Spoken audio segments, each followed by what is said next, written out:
Sejam muito bem-vindos ao último dia do nosso Carnalive. Esse é o 8º dia. Eu sou o professor Bruno Zampieri e esta é a revisão gratuita do time supremo para a prova de depois de amanhã, para a prova do domingo, dia 21 de fevereiro, para delegado do estado do Paraná. Sejam todos muito bem-vindos a essa nossa última dança. É o último dia do Carnalive, são 8 dias, acordando 7 da manhã, preparando todo o cenário para vocês, recebendo vocês aqui em casa, aqui na minha casa, na região metropolitana de Belo Horizonte, trazendo vários convidados para que a gente possa ampliar a sua memória de curto prazo, rever uma série de pontos, aprender outros, é claro, e assim conseguirmos um excelente resultado na prova do domingo. Eu tenho certeza que a esmagadora maioria dos aprovados para a prova discursiva, para a prova de segunda fase, serão alunos do Supremo. Então encaminhe aqui, essa live para o maior número de pessoas. Eu sei que hoje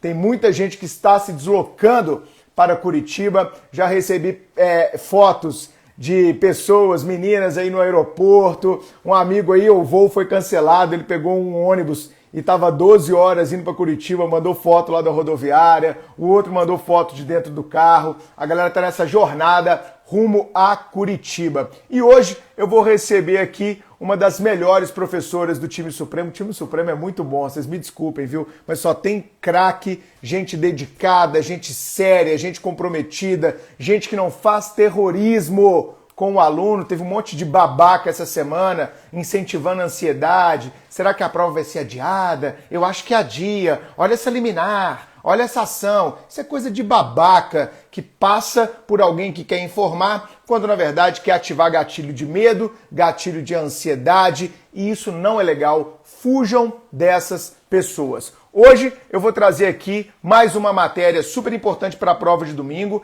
Então eu sei que vocês estão ansiosos para assistir a aula de Medicina Legal com a professora Luciana Gazola. Então vamos chegando. Quem já está no hotel em Curitiba, né? Já teve gente também que mandou. Quem está no café da manhã, dá uma levantadinha assim na cara, E faz conexão com o olho, conexão. Você aí, hein? Tá assistindo a live também? Boa, depois a gente conversa. De máscara, né? De máscara. Depois a gente conversa. Beleza? Vamos chamar aqui a Lu Gazola, que já pediu para entrar. Vamos lá. A Lu falou que ficou nervosa de fazer live. Vamos deixar a Lu tranquila aqui. Vamos lá, galera. Luciana Gazola, cadê você, minha amiga? Oi, Lu! Que isso, você tá chique aí, demais, Bruno? amiga. Bom dia, tudo bem? Você tá chiquérrima, que é isso? Coisa linda. Tô de blusinha, Supremo. Eu também já tô pronto pro H, já tomei banho, já tô de calça. Eu vou só trocar a blusinha, e vou pro Aragá também daqui a pouco. Eu tô acabando a live e já desço pro Supremo para organizar todos os bastidores lá e entregar o evento mais redondo. Ô, Lu, eu só vou dar um recado aqui pra gente começar a nossa live. Eu fiz aqui, mais de 30 páginas de anotação no meu caderninho, como a gente diz aqui em Minas, né? E no meu caderninho aqui, todas essas anotações viraram um e-book de quase 40 páginas. Nossa, um e-book da Carnalive. Mas só vai ter direito ao e-book, Lu, quem tiver no hora H, tá? Dá tempo de matricular ainda. Isso, dá tempo de matricular. Meio-dia sai o desconto de 40%. Então nós vamos zerar o desconto. Então corre no site, matricula lá, meio-dia até 9 da noite. Quem não puder assistir ao vivo, assiste amanhã na velocidade multiplicada, né? Pode assistir na velocidade 2 para andar mais rápido, porque as aulas, Lu, vão acontecendo hoje e os meninos da técnica já vão subindo ela para a área do aluno. Então não tem problema, você está em deslocamento, está viajando, não precisa assistir ao vivo, assiste depois. E quem se matricular no Hora H vai ter acesso na área do aluno ao e-book do Carnalive. Que óbvio, né, gente? Ainda não foi postado porque o Carnalive não acabou. Estamos chegando agora ao 8º dia e nós precisamos incorporar no e-book as dicas da Luciana Gazola, que eu falo, Lu, muitas, sem medo de errar, a melhor professora de medicina legal do Brasil, um achado do time Supremo, esse monstro, que é minha contemporânea de colégio, de faculdade. E vamos arrebentar então, Lu. O que você trouxe? Primeira dica para a galera. Isso é gentileza e generosidade sua, né? Porque a amizade aqui, ela tá acima de todas as coisas. Eu já vi um monte de gente aí que a gente conhece. Tem gente que tá no ônibus indo para Curitiba, já tá assistindo. Bom dia, pessoal. Muito boa sorte aí. Firmes nessa viagem, porque vai dar tudo certo. Confie na sua preparação. E agora a gente vai continuar aqui com algumas dicas. Ô, Bruno, eu queria no início falar, antes da gente começar as dicas, muito rapidinho da nossa banca. tá? Só porque Isso é a gente importantíssimo, tem vamos lá. claro, para a nossa banca. A gente está com o núcleo de concursos da Universidade Federal do Paraná e nós temos um problema na medicina legal, que é uma falta de provas prévias dessa banca. Né? A banca fez prova de delegado há muitos anos atrás. Verdade. E nessa banca ela não cobrou medicina legal na prova anterior de delegado. Então, nós não temos para referência a nossa matéria. Nós temos para médico legista, temos para perito criminal, mas não para delegado. Então, nós temos aqui um edital super extenso. Os alunos... Vocês estão me ouvindo direitinho? Tá super, certo? tá ótimo, Lu. Então, os alunos que estão acompanhando aí o edital, veem que nós temos, eu estou com ele aberto aqui na minha frente, nós temos 12 pontos do nosso edital, só que esses 12 pontos, eles se dividem em mais de 20.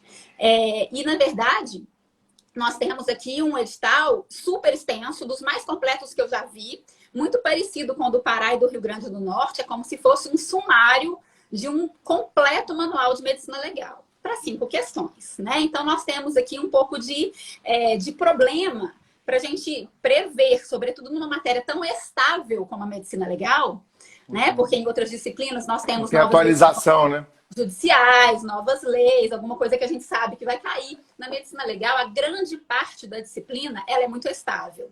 Então, a gente tem um pouco de dificuldade de previsão em relação a não termos histórico dessa banca na nossa matéria. Mas, ok, vamos pensar que ela é uma banca universitária. E sendo uma banca universitária, na medicina legal, a maior parte delas faz caso concreto. Caso concreto, com achados, às vezes, variados, não apenas com uma matéria. Então, coloca lá, por exemplo, um cadáver que foi encontrado, e aí os sinais de morte, a identificação do cadáver quanto à idade e sexo. Colocam coisas diferentes dentro de uma mesma questão. Então, o aluno tem que ficar atento, talvez, para um conhecimento aí, numa mesma questão, voltado para várias áreas da medicina legal que tenham pertinência temática com cargo de delegado. É isso que eu espero para a nossa banca.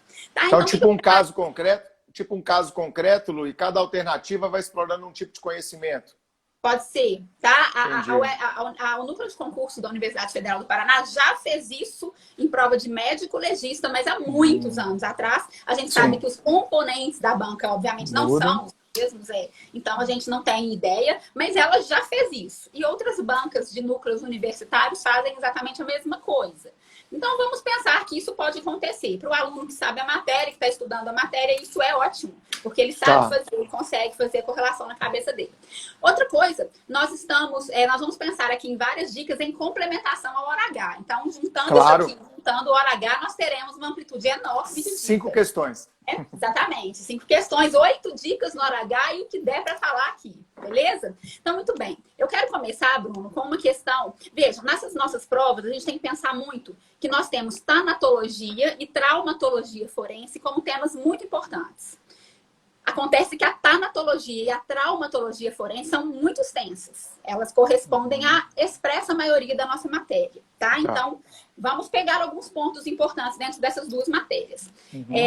Primeiro, o nosso edital, ele fala classicamente em diagnóstico da morte, morte súbita e morte suspeita. Isso é o ponto de partida para que a gente possa entender a medicina legal para os demais assuntos que vamos estudar.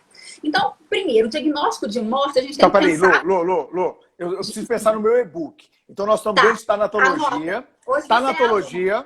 Tanatologia, começamos por ela. Forense. Isso tanatologia forense. E aí, tanatologia forense, diagnóstico de morte. Morte súbita e morte suspeita. Morte súbita e morte suspeita, tá. Isso. Então, lembrando que o edital coloca isso expressamente, esse ponto. Então, lembrando que para o diagnóstico da morte, a gente tem que pensar em morte real versus morte aparente. Boa. Isso é muito importante na medicina legal. A morte real, Bruno, é a morte encefálica, né? A gente até fala isso no direito civil, enfim. Então, a parada de atividade, né, disfunções do tronco encefálico. Essa é a verdadeira morte hoje para fins científicos e para fins jurídicos também, conforme demonstrado e colocado na lei dos transplantes. Artigo 3º. Exatamente. Então, mas a gente tem que pensar o seguinte, quando o edital vai falar nisso, no diagnóstico da morte, a gente vai contrapor a morte real com a morte aparente. O aluno tem que pensar o seguinte, morte aparente, ele está lá em Manga, eu sempre uso esse exemplo, né? A cidade que ninguém quer ir. Gente, desculpa se tiver alguém aí de Manga, meus queridos, mas enfim, uma cidade longe, com pouca estrutura. O aluno está lá em manga, tá? E tem uma pessoa aparentemente morta. Ele não sabe, ele não tem nenhuma tecnologia a dispor para ver isso. Então ele tem que pensar numa tríade que sempre cai em prova, que é a chamada tríade da morte aparente. Chama tríade Toanô. Você está anotando, né? Toanô. Tríade da morte aparente. Morte Isso. real. Morte aparente versus morte real. Então a tríade de Toanô escreve T-H-O-I-N-O-T. Tá? Para você anotar aí para o nosso vídeo. T-H-A-O-I. T-H-O-I Toinote. Tá? A tríade de Toanô. O que é essa tríade? Ela define o estado de morte aparente, clinicamente. Então ela consiste em imobilidade e ausência aparente de respiração e de circulação.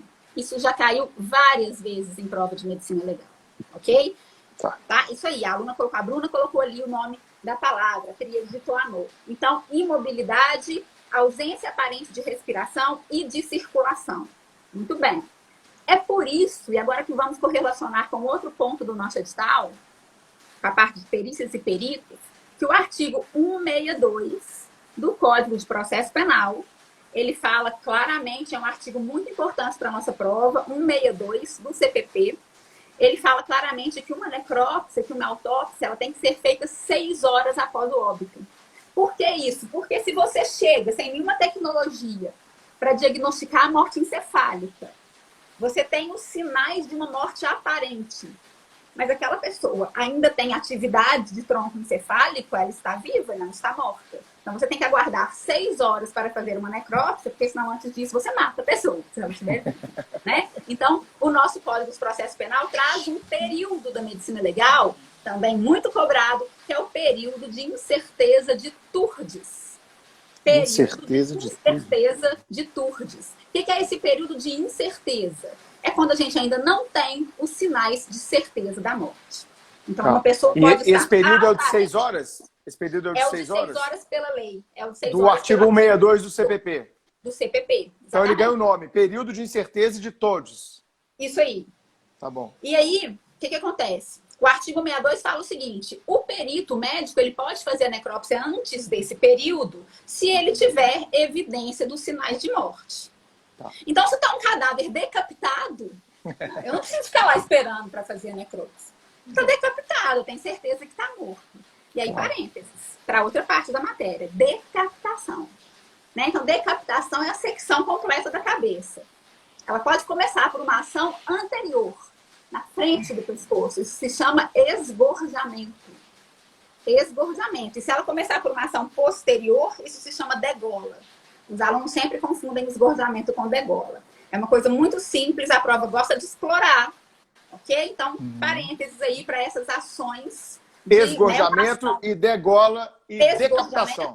E degola. E decapitação é a secção completa da cabeça, do pescoço, né? Do resto do corpo. Então, cuidado com isso. Ação cortante ou corte contundente, com um machado, por exemplo, com força e com corte, que pode seccionar o pescoço. Já mais um ponto da matéria. Então vejam. Quando o artigo 162 do CPP ele vai falar isso, desses 6 horas após o óbito, para se fazer a necrópsia, o perito pode fazer a necrópsia antes, quando ele tiver evidência dos sinais de morte, por exemplo, um cadáver decapitado, ou quando ele tiver o aparecimento dos fenômenos de certeza de morte. Outro assunto explorado. Quais são os sinais de certeza de morte? Então, sinais de certeza de morte. Sinais de certeza de morte são os fenômenos cadavéricos abióticos consecutivos. Não, peraí, fenômenos cadavéricos abióticos. Abiótico. A ausência de vida. Sem vida. Sem vida. Um fenômeno que demonstra a ausência de vida são os fenômenos consecutivos. A prova pode chamar também de mediatos. Não, peraí, Lu. Vamos lá. Fenômenos cadavéricos abióticos. Consecutivos. Ou mediatos. Consecutivos ou mediatos? Mediatos. Por quê? Porque os imediatos são apenas sinais de probabilidade. São apenas sinais de incerteza. Então, os mediatos é que são os sinais de certeza. Tá bom. E aí é importante que o aluno saiba quais são os sinais de morte, de certeza. Quais são? Os sinais de evaporação cadavérica, Evaporação. Tá? Evaporação ou desidratação cadavérica. É Mesma coisa? Isso. O resfriamento cadavérico, a perda de temperatura. E a prova gosta de chamar o resfriamento de quê? De algidez. Algidez? Algidez. Algidez é exatamente resfriamento. O resfriamento cadavérico. É o algor mortis, a algidez. As manchas de hipóstase.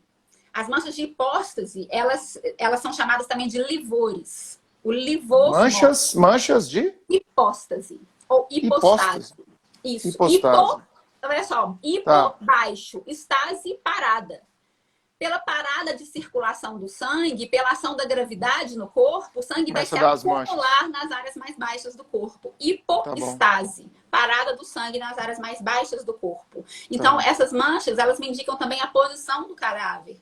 Nesse momento da morte, o sangue está acumulado nas áreas mais baixas. Então, se ele ficou de decúbito dorsal, o dorso vai estar avermelhado e a região da frente vai estar toda clara.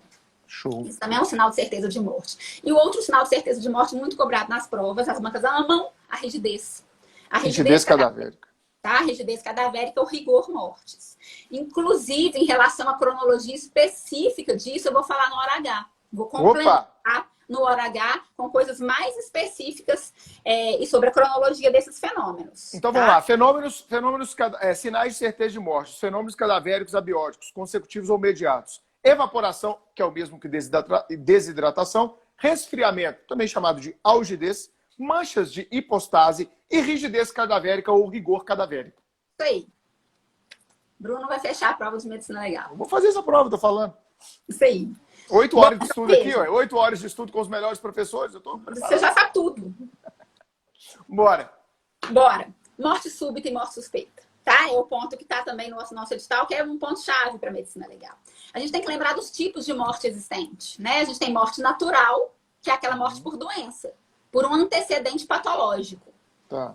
Né? Então, morte natural.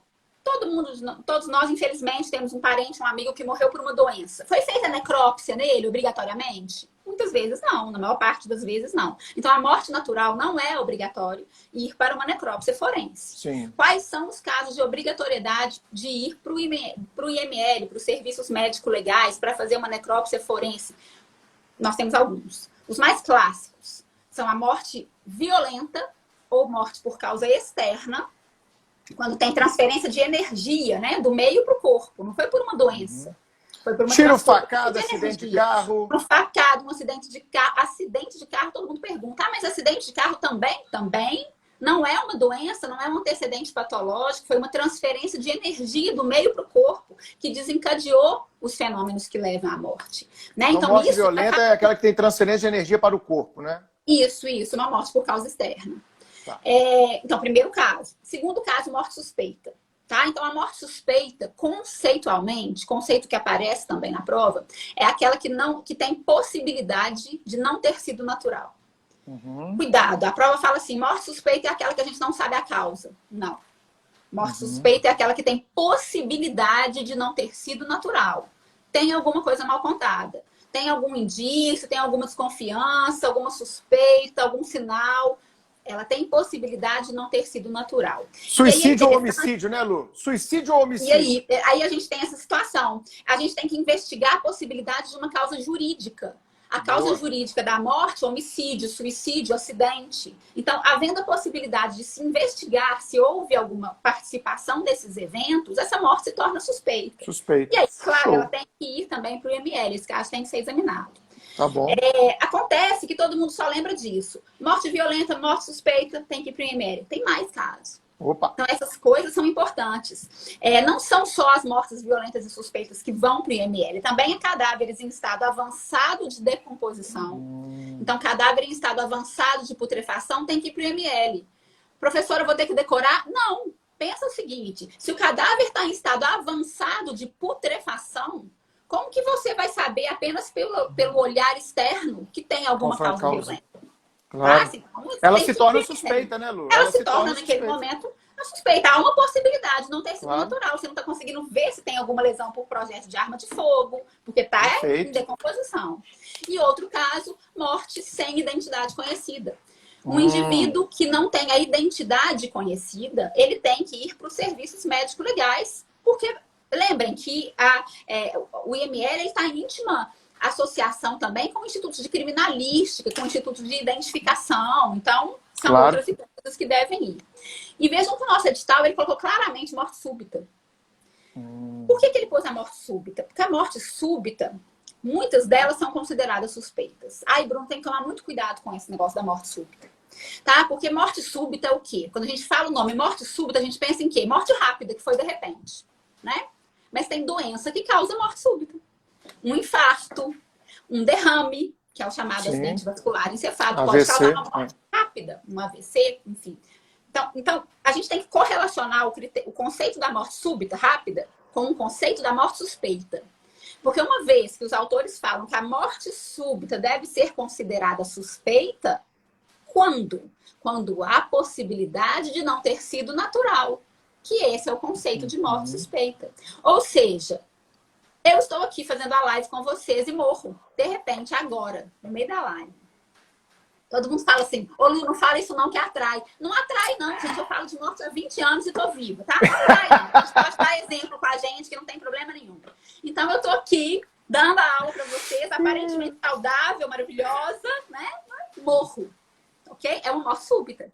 Então, se eu tenho uma morte súbita, tem uma pessoa aparentemente saudável, jovem, sem causa natural para explicar, essa morte é suspeita também. Então, é por isso que os autores falam a morte súbita é considerada suspeita até que se prova o contrário. Eu não tendo nitidamente uma causa natural para explicar, é um velhinho que morreu claramente por uma doença, aí é diferente. Mas eu tenho uma possibilidade de não ter sido natural, então o caso tem que ir para o IML, tá? Então, cuidado com a morte súbita. O nosso edital colocou morte súbita e morte suspeita. Quando eles separam um tema específico dentro de um tema grande... De um universo, né? Tem chance deles irem para isso. Não, porque o cara, né, o examinador, a gente precisa explicar essa lógica para os alunos, Lu. O examinador, quando ele é contratado pela banca para fazer a prova, ele vai pegar o edital, né, Lu? E vai falar, então é isso aqui que eu tenho que... esse é o cronograma, tá bom? Beleza, então. Então deixa eu ver, morte súbita e morte suspeita.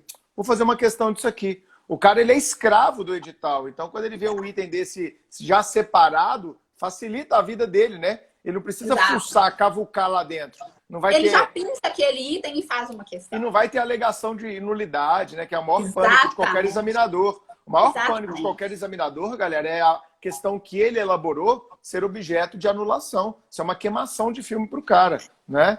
Então, isso aí facilita demais. Bom demais, Lu. Então, vamos lá. E aí, falando disso... Rapidinho, só resumir. Só resumir. Necrópsia forense é aquelas que vão para o IML. Quando tem morte violenta, transferência de energia para o corpo. Morte suspeita, possibilidade de não ter sido uma morte natural. Quando tem cadáver em estado avançado de decomposição. Quando há uma morte sem identidade conhecida. E cuidado com a diferenciação da morte súbita e da morte suspeita. Isso, beleza. E aí, no mesmo tema ainda, o examinador também pescou pré-moriência e comoriência de forma específica. E aí a gente está aqui no Direito Civil, artigo 8º. Pode cair em civil, né? Pode cair em Direito Civil também. Pois é. Então, pessoal, cuidado, o artigo 8º do Código Civil, que vai falar da pré-moriência e da comoriência. E aí eu estou aqui com o maior professor civil do Brasil, né? Tomara que eu não fale bobagem de civil. Cadê? Aqui. Tá aí. Todo mundo aí pode testemunhar quem é. Vambora. Enfim. O artigo 8º fala que se 2 ou mais indivíduos falecerem na mesma ocasião, não se podendo provar quem morreu primeiro, presume-se a comoriência. E aí é claro que isso faz muito sentido e tem relevância, sobretudo quando esses mortos são herdeiros em comum. Claro. Né? Então a gente vai ter aí efeito sucessório de quem morreu primeiro, enfim. Ou não, né? Então pensam, pessoal, para medicina legal a gente tem uma questão. A pré-moriência, quem morreu primeiro, a pré-moriência deve ser objeto de prova pericial. Se não houver prova pericial da pré-moriência, presume-se a comoriência. Presume-se que eles morreram ao mesmo tempo. Ao mesmo tempo. Então, e, consequentemente, no direito civil, se houver essa presunção, que é uma presunção relativa de que houve a morte simultânea, não haverá efeitos sucessórios entre os comorientes. Exatamente. Então, isso aí, uma banca que é universitária, que às vezes faz correlação entre matérias... Interdisciplinaridade. Exatamente. Boa.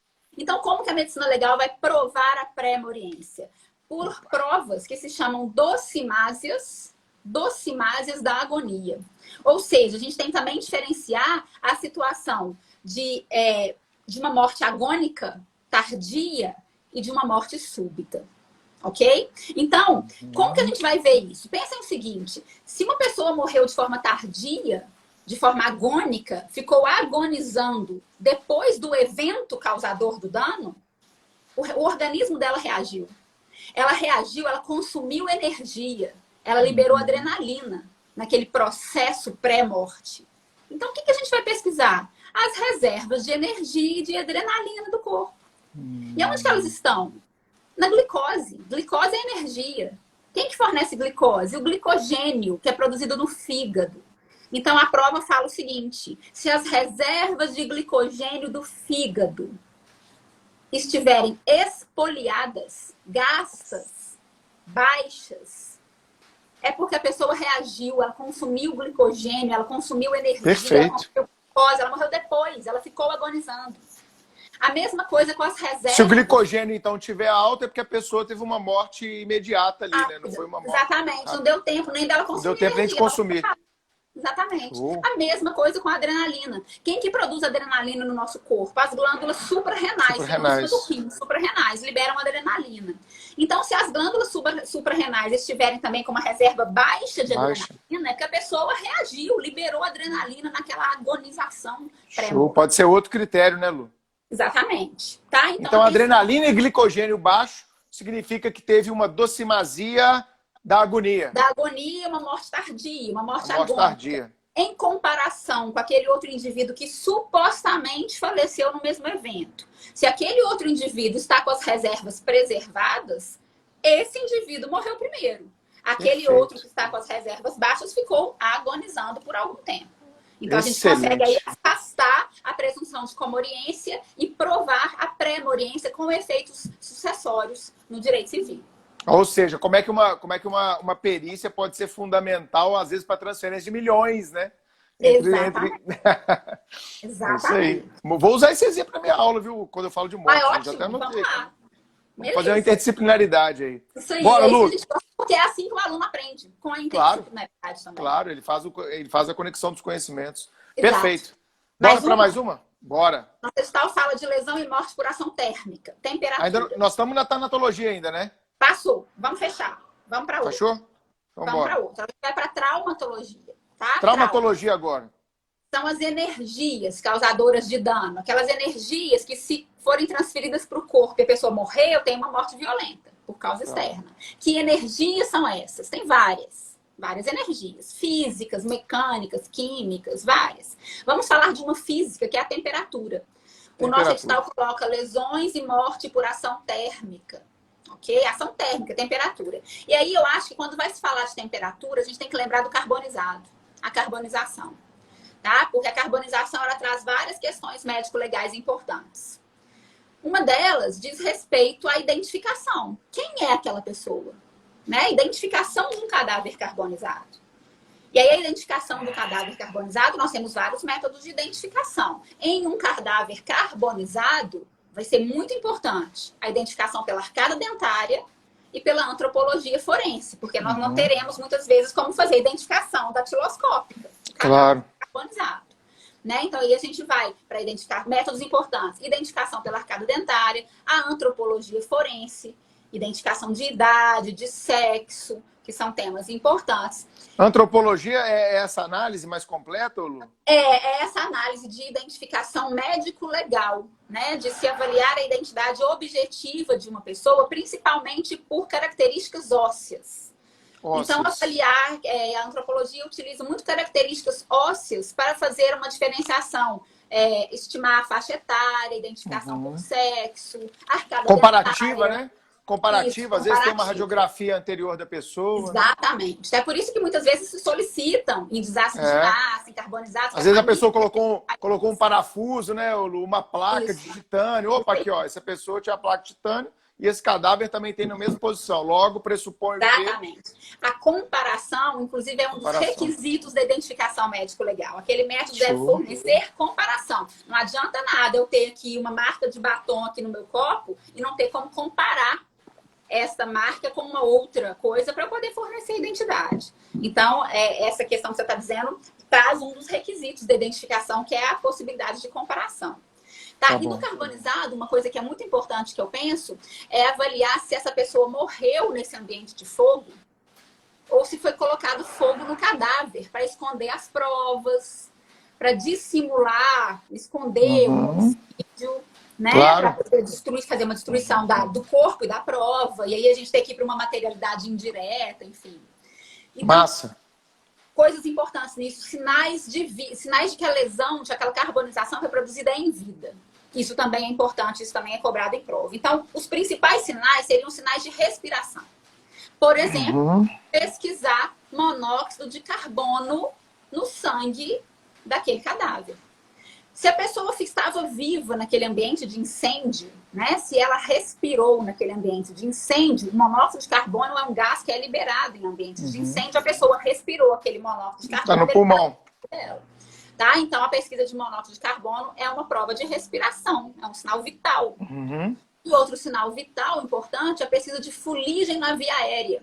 Abre-se a traqueia, estuda a traqueia e os pulmões do cadáver, encontra fuligem, é sinal que aquela pessoa estava viva no ambiente de incêndio, respirando aquela fuligem. Isso tem um nome, se chama sinal de Montaut.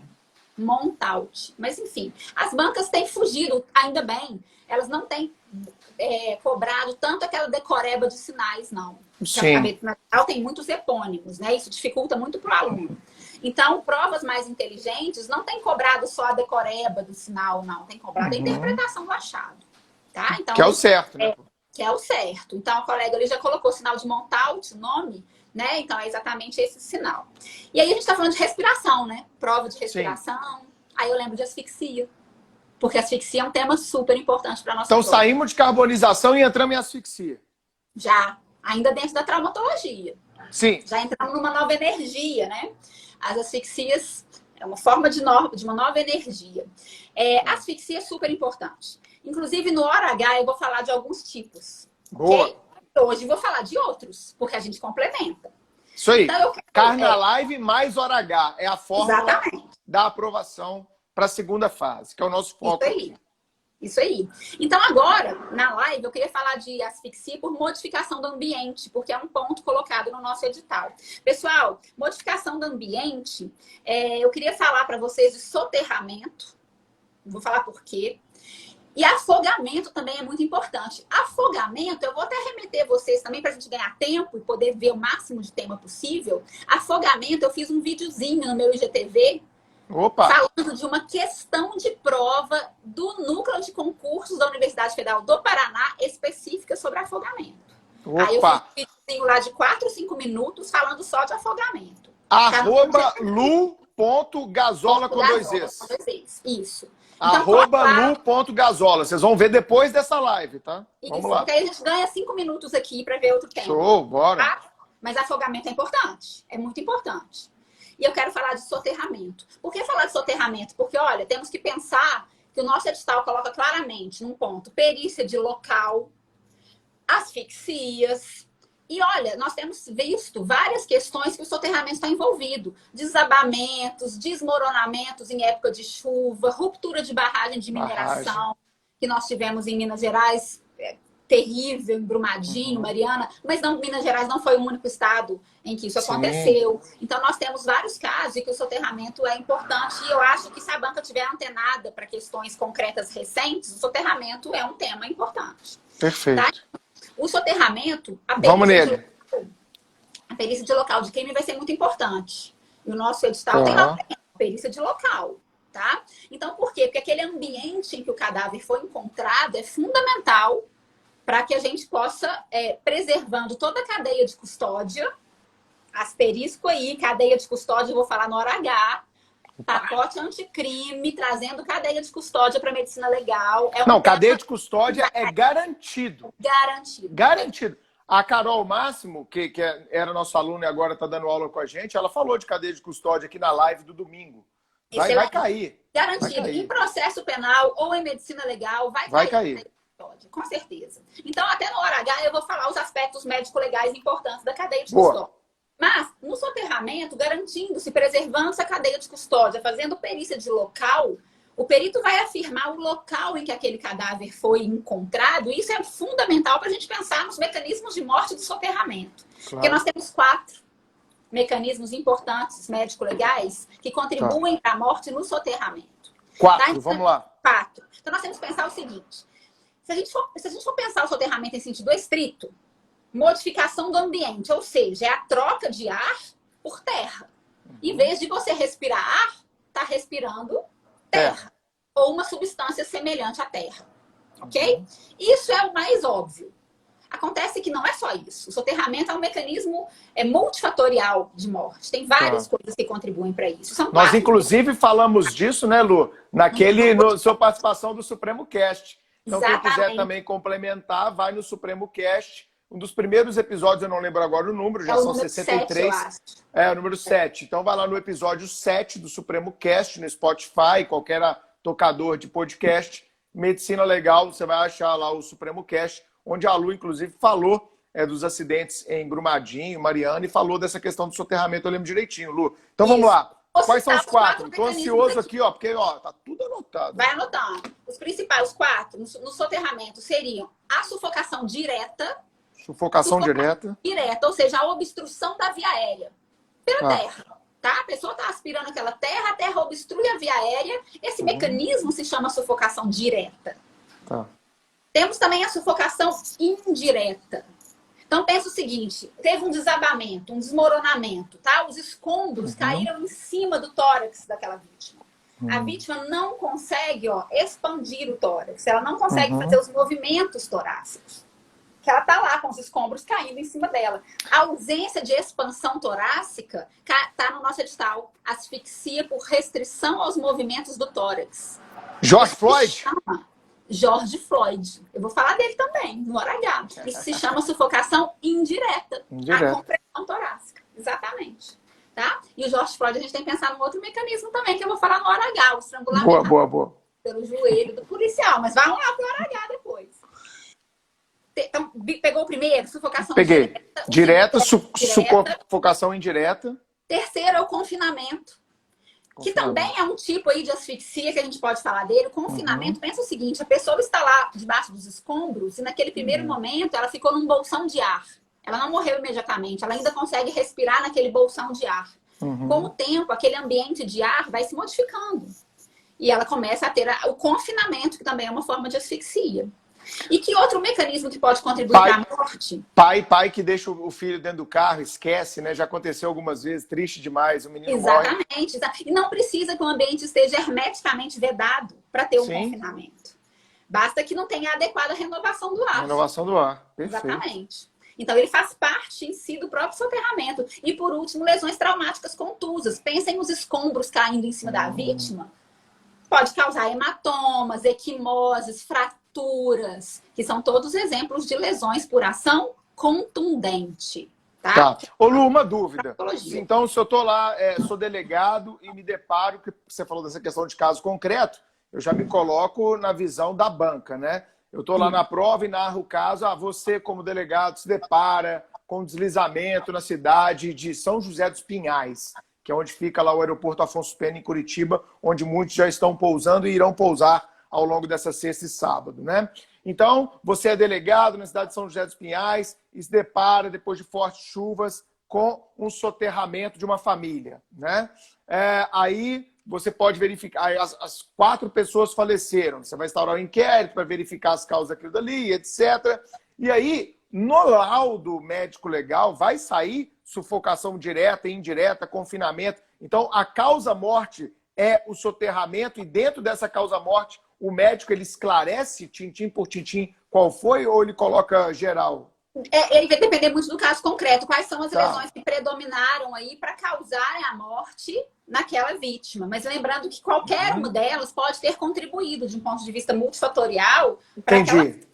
Tá? Então, o médico vai explicar esses mecanismos, Tá. ele vai dizer quais, se ele achou sinais de asfixia, evidente, Tá. ele vai achar que a asfixia foi fundamental. Se os sinais de trauma, ação contundente pelos escombros, foram mais evidentes, Evidentes. traumatismo craniano, né? Exatamente. Aí ele vai entender que a morte talvez tenha sido por causa disso. Por isso que a perícia de local onde o cadáver foi encontrado e o exame pensando nessas 4 possibilidades é muito relevante, porque são possibilidades que podem explicar esse mecanismo multifatorial. Fechou. Ok? Bora. Aí a gente está falando de trauma, né? Lesão. Sim. Lesão, ação contundente. Ponto 12 do edital, lesão corporal. Então, Peraí. Soterramento, fechamos? Fechamos. Tá. E afogamento? Você tinha citado afogamento, eu anotei aqui afogamento. O afogamento, eu vou falar para os alunos irem lá no vídeo do IGTV, que também IGTV. é uma importante asfixia por modificação do ambiente. E o aluno saber os sinais do afogado, os sinais principais que fazem lembrar de um afogamento é importante. Tá? Eu falei isso no IGTV, posso falar aqui rapidinho também. Você quer que eu fale? Não. Mas se tem no IGTV, a galera vai lá no @lu.gasola com 2 Es e assiste. Vamos pro próximo, então. Lesão corporal. Vamos lá, cuidado. Lesão corporal, artigo 129 do Código Penal. O ponto 12 do edital, ele fala aspectos médico-legais da lesão corporal. Então, o aluno tem que saber muito claramente aquelas 9 qualificadoras da lesão corporal grave gravíssima. Tá? Isso caiu em prova do delegado Minas. Bastava saber direito penal para fazer a questão de medicina legal. Então, isso é muito importante também. E aí eu lembro aqui, para a gente fazer uma correlação mais clara com a medicina legal e com a traumatologia forense, da deformidade permanente, como lesão corporal gravíssima. Né? Lesão corporal gravíssima, parágrafo 2º, inciso 4º do Código Penal, que traz a deformidade permanente. E deformidade permanente. Isso, a gente tem uma lesão na medicina legal que é chamada vitriolagem. Isso, peraí. Vitriolagem? Isso. Vitriolagem, tá. Vitriolagem. Por que tem esse nome, vitriolagem? Porque o ácido sulfúrico, no passado, ele foi chamado de óleo de vitríolo. Vitriolagem. Então, é uma lesão por ação ácida, por ação cáustica. E o nosso edital coloca lesão e morte por ação química. Ação química é a ação de cáusticos e de venenos. Então, nós podemos correlacionar aí a vitriolagem em que há, por exemplo, a intenção do agressor em causar deformidade permanente na vítima, queimando a vítima com ácido, e causando aquela... Lembrem, cuidado, não é qualquer cicatriz que causa uma deformidade permanente e torna a lesão corporal gravíssima. A gente tem que ter uma deformidade, um dano estético que causa repulsa, repugnância, dificuldade de inserção social, um dano estético relevante para isso. E a ação cáustica é um dos principais exemplos desse dano estético. E aí o edital coloca ação química, que é justamente essa ação cáustica e de veneno. Tá. Aí a gente tem que lembrar que nos cáusticos nós temos 2 tipos principais de cáusticos. E eles são classificados pelos efeitos do cáustico. Perfeito. Tá? Então o aluno tem que saber os cáusticos de efeitos coagulantes. Coagulantes. Isso. E os cáusticos de efeitos liquefaciantes. Liquefaciantes. Isso. Então, vamos pensar no nome, né? Liquefaciante, líquido. Então, ele mantém o líquido na pele. Mantém o líquido. Tá. O contrário é o coagulante. O coagulante é aquele que desidrata a pele, que faz com que haja a perda do líquido. O ácido é assim. Então, quais são os cáusticos coagulantes? São os ácidos e os sais. Ácidos e sais. Sulfúrico, ácido nítrico, ácido qualquer que a prova colocar, ácidos e sais, sendo que essas lesões cáusticas estão muito relacionadas à vitriolagem que a gente acabou de ver, deslesão corporal gravíssima, artigo 129. E os cáusticos liquefaciantes são as bases. A prova pode falar em amônia, soda, potassa, que são as mais cobradas, tá? Que são cáusticos. Nossa, aquela aula de química gostosa do 2º grau, né? Do ensino médio. Exatamente. É nessa hora que a gente tem que ficar lembrando dessa parte terrível. E aí, pH, né? E etc. E aí, para diferenciar o cáustico do veneno, também é muito simples. O cáustico é aquela substância química que faz a ação externa. Ou seja, basta um mero contato para já causar um dano. O Ação veneno tem externa. ação interna. Então, Veneno cáustico, ação externa, veneno, ação interna. Isso, e o veneno tem ação interna, ou seja, ele tem que ser introduzido, absorvido no organismo para causar um dano, ok? Tá bom. Uhum. Ok.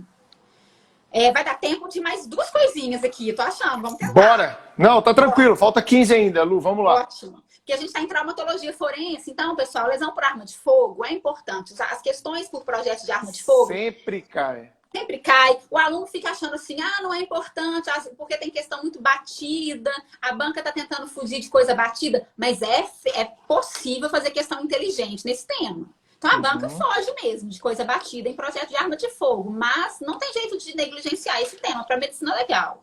Tá? Então o que o aluno tem que pensar em lesão por arma de fogo? Ele tem que saber diferenciar quais são os sinais que são primários, ou seja, causados pelo próprio projétil, e que por causa disso não diferenciam distância, porque é o projétil em si, a depender da distância que ele está, ele vai causar os mesmos elementos. Sinais primários. Sinais primários. Isso, que são três, basicamente. Enxugo, orla de escoriação e areola equimótica. Enxugo, porque olha a palavra, enxugo. O projétil se enxuga nos tecidos, ele se limpa nos tecidos, deixando as suas impurezas. Então, é uma área escurecida. Tá. Zona de limpeza ou enxuga, ele se enxuga nos tecidos. Tá só bom. pensar isso. A orla de escoriação, o projétil escoriação na pele, pelo movimento de rotação do projétil. Isso. E a areola equimótica. O que é equimose? Areola equimótica. A equimose é uma parte de sangramento ali, de extravassamento de sangue. Então, o projétil rompe pequenos vasos sanguíneos, extravasa o sangue e faz ali, deixa uma área arroxeada ao redor. Tá? Então, vejam, esses são os três elementos primários. Eles são causados pelo projétil em si. Então, eles não diferenciam a distância do disparo. Para a gente diferenciar a distância do disparo, a gente tem que buscar elementos secundários. Então, pode cair na prova. Os sinais primários, eles não identificam a distância do disparo. Pode cair uma questão assim na prova, né? Tá bom. Pode sim, pode sim. E os sinais secundários é que diferenciam a distância. Vamos pensar o seguinte, se for um disparo a curta distância, a vítima, a pele da vítima, ela vai estar dentro do plano de abrangência do cone de explosão. Ou seja, aqueles gases de explosão, a fuligem, a temperatura, todo aquele cone de explosão, se estiver próximo, vai atingir a pele e deixar marcas que me dizem que o disparo foi numa distância menor. Então, são os elementos secundários que me definem a distância. Elementos secundários não são dados pelo projétil. Elementos secundários são os sinais secundários são aqueles que são provenientes de outros elementos de combustão da pólvora. Então, fuligem, os gases, tudo aquilo que atinge a vítima. Fuligem, gases, né? Gases, grãos de pólvora que não se queimaram. Grãos de pólvora. Pólvora incombustas. A fuligem que vira pólvora combusta, né? A pólvora, quer dizer, a pólvora combusta que vira fuligem. E atinge ele. Então, esses são os elementos secundários. Exemplo, zona de tatuagem. Zona de tatuagem, essa é famosa. Zona de esfumaçamento, tá? E aí tem uma coisa importante, Bruno, que eu vou ressaltar aqui, porque eu recebi 3 dúvidas na nossa plataforma falando de diferenciação de 3 elementos, que eu percebi que às vezes os alunos têm dúvida, tá? Então, atenção, diferenciar enxugo de esfumaçamento de sinal de Benassi.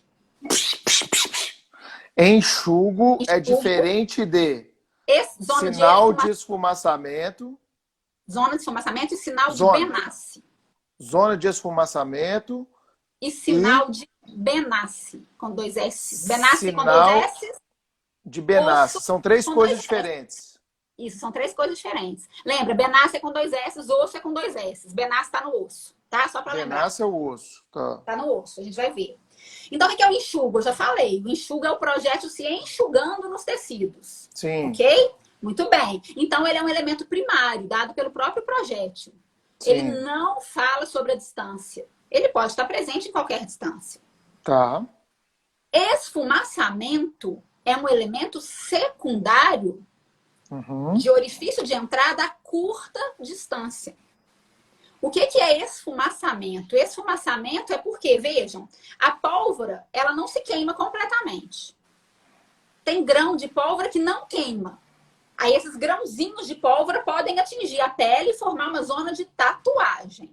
Uhum. E o esfumaçamento é a fuligem, aquela pólvora que se queimou, virou fuligem, atingiu a pele e faz um esfumaçamento acinzentado. Se você lavar com água e sabão, sai. Porque aquilo ali é fuligem. Tá? Então é um elemento secundário da curta distância. Tá bom. E o que é o benace? Benace é quando eu tenho um tiro encostado em uma região que recobre osso. Cabeça, ou seja, né? O tiro está encostado, esses elementos de combustão da pólvora vão penetrar pela pele e essa fuligem vai manchar o osso, vai manchar externamente o osso, a lâmina externa do osso. Então também é um elemento secundário, porque é dado pela fuligem, não pelo projétil em si. Mas está no osso, está na lâmina externa do osso. E é achado aí em tiro encostado. Show, tá? Então, tiro na cabeça, pô. Exatamente. Então, cuidado, porque tem aluno confundindo isso. Enxuga, esfumaçamento e benace, porque todos são mais escurecidos, mas eles são completamente diferentes. Então, enxugo é diferente de zona de esfumaçamento, que é diferente de sinal de benace. O enxugo é o enxugamento dos tecidos, é um sinal, um elemento primário. Já a zona de esfumaçamento, ela identifica o orifício de entrada a curta distância, é um elemento secundário. E o sinal de benace é aquele que vai atingir o esfumaçamento ali do osso, deixar manchas no caminho na lâmina do osso. Externa, coloca na lâmina externa do osso, verdade. Lâmina externa do osso, e é um elemento secundário. Eu vou gabaritar isso, e aparece no tiro encostado. No tiro encostado. Boa. Quer ver, se o tiro não está encostado, ó, tá aqui, a fuligem mancha a pele, esfumaçamento. Se o tiro está encostado, a fuligem penetra na pele e mancha o osso. Lá de baixo. Tá? Então, benace, pele, esfumaçamento. Beleza? Tá bom. Bem. Dá tempo de mais Dá. Agora tem umas perguntinhas aqui que eu achei legal. Petequias tem a ver? Petequias são equimoses em pontos. O que é equimose? É um vaso sanguíneo que se rompe, então tem extravasamento de sangue nas malhas dos tecidos, petequias em pontos. Pontos hemorrágicos. Pode ser na pele, pode ser em órgãos, no pulmão, por exemplo. Pontos de hemorragia. Sugilação, equimose em grão. Petequia, P, equimose em ponto. Sugilação, com G, equimose em grão. Então, são grãos maiores de hemorragia, tá? Então, são lesões associadas à ação contusa. Tá, e golpe de mina? O benace, o sinal de benace tem a ver com golpe de mina? O golpe de mina, a câmara de mina de Hoffman ou golpe de mina, é um achado também que aparece em tiro encostado em região que recobre osso. Então pensa o seguinte, o tiro está encostado, tem osso por baixo. Os gases, o projétil entra, fura o osso e vai embora. Mas os gases, eles penetram no orifício da pele, gás não fura osso. Os gases batem no osso e refluem. Quando eles refluem, eles causam uma lesão explosiva, irregular, estrelada, grande, que é o golpe de mina, a câmara de mina de Hoffman. Então, ela aparece em tiro encostado em região que recobre osso. E aí, quando você vai ver o osso, você também encontra o sinal de benace. Ou seja, quando você tem um tiro encostado, vai ter tanto o sinal de benace quanto o golpe de mina. Os dois não são excludentes. Não são excludentes. Eles são complementares, né? Isso. Se tiver osso por baixo. Se for um tiro encostado no abdômen, não tem osso por baixo, não tem benace e não vai ter câmara de mina, porque os gases vão entrar dentro do abdômen e não vão refluir no osso. Claro, vão ficar lá. Show de bola. Ô Lu, vamos para a última. Vamos para a última? Bora. Vou escolher aqui, olha só. Nosso edital, ele coloca assim, quando a gente está falando de energias físicas, ele coloca lá baropatias, tá? Baropatia é lesão por Baropatias? Baropatias. Baro é pressão. Baro é pressão. Então, lesão e morte por baropatias é uma série de coisas. Alterações de pressão atmosférica, tá? Tá bom. Aí, por que eu vou escolher uma coisa? Eu vou escolher as explosões. Por quê? Explosões. Primeiro, explosão já caiu em prova de delegado Minas. Caiu sobre explosão uma questão. E nós tivemos, recentemente, por exemplo, explosão em Beirute, no Líbano. É verdade. Exatamente, com vítimas de lesões as mais diversas. Aquela imagem impressionante, né? Exatamente. E muitos autores na medicina legal ficaram falando muito sobre isso. Então, se a banca for antenada aí para casos recentes e para essa questão, pode falar de explosão. Explosão é um assunto super importante na medicina legal. Por que uma vítima de explosão tem tanta lesão diferente? tá? Por quê? É isso que a gente tem que entender. Então, Vamos toda lá. explosão, a gente tem alguma substância que vai fazer uma reação química, explodir e formar gases em grande expansão. Isso são os ventos explosivos. E isso Lá pode foi atingir as amônia? O que foi pessoas. lá? Nossa, não me recordo agora qual era um a substância. fertilizante, né? Alguma coisa. Acho que era Estava isso. armazenado inadequadamente. Isso. Agora me Vamos fugiu. lá. Mas, enfim, nós temos que pensar o seguinte. Quando os efeitos lesivos de uma explosão na vítima, eles se chamam blasts. Uai, os alunos estão colocando blast. Galera, seu aluno, todo mundo sabe muito, Lu. Que bom, fico feliz demais. Blasts. Então, a gente tem 4 tipos de blast, tá? Então, qual é o blast primário? Blast primário decorre da transferência dessa pressão atmosférica subitamente aumentada para os órgãos que contêm ar no nosso corpo. Onde que tem ar no nosso corpo? Dentro do ouvido, nos pulmões e no tubo digestivo. Então, pode romper o tímpano, pode ter lesões pulmonares, pela alteração da pressão atmosférica nos órgãos que contêm ar. Isso é blast primário. Beleza? Órgãos que contêm ar, né? Isso. Principalmente ouvido, pulmões e tubo digestivo. Ouvido, pulmão e tubo digestivo. Fechou. Isso. Segundo, blast secundário. O blast secundário decorre do efeito da fragmentação dos objetos. Então, o explosivo foi perto de uma janela de vidro, o vidro fragmenta e é lançado nas pessoas. Tá? Então, a fragmentação dos objetos causando lesão. O blast terciário decorre do próprio arremesso do corpo à distância. Você está perto do foco de explosão, aquela pressão elevada te arremessa à distância, você cai lá do outro lado. Aquela cena de filme, né? Quando cai uma bomba, né? E a pessoa, exatamente, isso é blast terciário.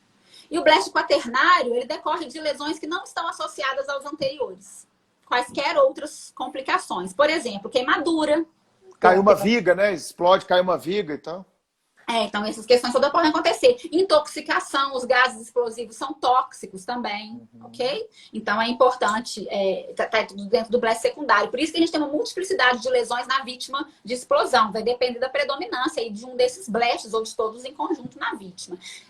A Paula falou que não existe lesão dilacerante. Isso é importante porque caiu na prova de delegado Minas uma questão de explosão falando que as lesões são cortodilacerantes, pérforodilacerantes. Não existe lesão dilacerante, de acordo com o Zenival Veloso de França. Então, basta você procurar a resposta que não tinha a palavra dilacerante. Isso eu estava falando na questão de explosão. Excelente. Tá? Então, cuidado com isso, pessoal. Lu, acho que está ótimo. Faltam 3 minutos aqui para a gente acabar. Se você quiser dar um recado final aí, fica à vontade. Eu também tenho um recadinho final e uma surpresa para vocês, galera. Fala aí, Lu. Eu quero que vocês confiem na preparação de vocês. Parem de pensar nessa desorientação de algumas pessoas na última semana. Vocês estão preparados, vocês fizeram o que vocês podiam. Confiem, usem máscara, todos os elementos de proteção, tomem os devidos cuidados, mas confiem, vão para a prova. Nossa torcida está aí com vocês. A gente não mede esforços para que vocês busquem o objetivo. E aí, é isso, confiem, vocês estão preparados e boa prova para todo mundo no domingo. A gente está aqui torcendo. Ô Lu, eu só vou encerrar aqui dizendo para a galera que é o seguinte, todas as dicas foram anotadas, nós vamos fornecer o e-book do Carnalive, foram 8 dias de aulas às 8 da manhã. Eu comecei aqui no meu escritório na sexta passada, fui para todos os cantinhos que tinham possíveis aqui na minha casa, a galera até ficou me zoando, né, Lu? E para trazer para vocês muito conteúdo, que é o compromisso do Supremo, com muita seriedade, com muita dedicação mesmo ao aluno, sem papagaiada, sem palhaçada, do jeito sério que a gente gosta de trabalhar. Por isso, somos, evidentemente, os recordistas de aprovação na carreira de delegado no Brasil há vários anos. Eu queria muito estar aglomerado com vocês, né, Lu? A gente queria estar aglomerado com todo mundo em Curitiba, mas eu escrevi ontem no meu Instagram. A prudência e a ciência não recomendam que isso seja feito. Então, eu até ia, viu, Lu? Para a porta de prova, mas aí, conversando com o Fred, a gente achou melhor não, porque a gente indo para a porta de prova, lá em Curitiba, podia gerar uma certa aglomeração que não seria adequado e recomendável. Então, desta vez, não estaremos juntos na porta de prova. Vocês vão receber o nosso abraço virtual. E eu estou esperando, junto com a Lu, todo mundo ao meio-dia, no Melhor Hora H, mais de 2.000 inscritos. Vai ser brilhante esse Hora H. A gente preparou várias surpresas para vocês. E quem se inscreveu no Hora H vai receber o e-book com todas as dicas, são 40 páginas de dicas do Carnalive. E eu vou dar mais uma informação, viu, de primeira mão. Surpresa! Quem está no Hora H vai ter, sabe o que, Lu? O resumo de todas as dicas. Nós colocamos os nossos monitores para assistir o Hora H e fazer o resumo. Então, nós vamos postar as aulas e, na sequência, já vamos postar os resumos, porque a gente está muito comprometido mesmo em levar vocês para a segunda fase do concurso de Delegado Paraná. E o Supremo vai preparar também vocês, pode avisar os amigos, para a segunda fase. Então, o Supremo, mais uma vez, vai de mãos dadas até a sua aprovação. Essa camisa aqui não é à toa, tá bom? É com você até a aprovação. Obrigado pela audiência no Carnalive. Já são quase 50 mil views nos vídeos do Carnalive, que também estão no YouTube.